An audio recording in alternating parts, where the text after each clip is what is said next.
মহান বিজয় দিবসের আনন্দকে দ্বিগুণ করে তুলল বাংলার টাইগার্সরা। ওয়েস্ট ইন্ডিজের সেন্ট ভিনসেন্টে সময়টা 15 ডিসেম্বরের শেষ প্রহর। 1000 কিলোমিটার দূরের বাংলাদেশে ঘড়ির কাঁটায় এরই মধ্যে 16 ডিসেম্বর। ভোরের আলো ফোটার পরই বাংলাদেশ পালন করছে বিজয়ের 53 বছর। এরই মাঝে 16 ডিসেম্বরের সকালে দেশের মানুষের উৎসবের উপলক্ষটা আরও একটু চওড়া হল বাংলাদেশের জাতীয় দলের শ্বাসরুদ্ধকর এক জয়ের সুবাদে।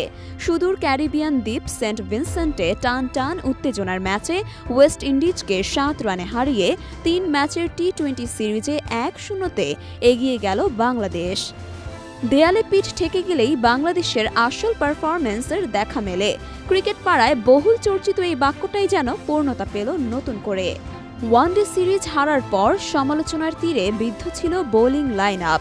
বিশেষ করে 321 রান সংগ্রহ করেও বোলারদের ব্যর্থতায় ম্যাচ হেরেছিল দল। আজ সেই বোলাররাই হলেন জয়ের মুখ্য নায়ক।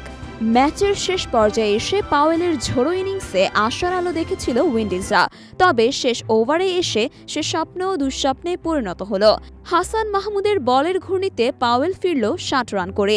শেষমেশ অল আউট হয়ে এক বল হাতে থাকতেই জয়ের দেখা পেল টাইগার্সরা।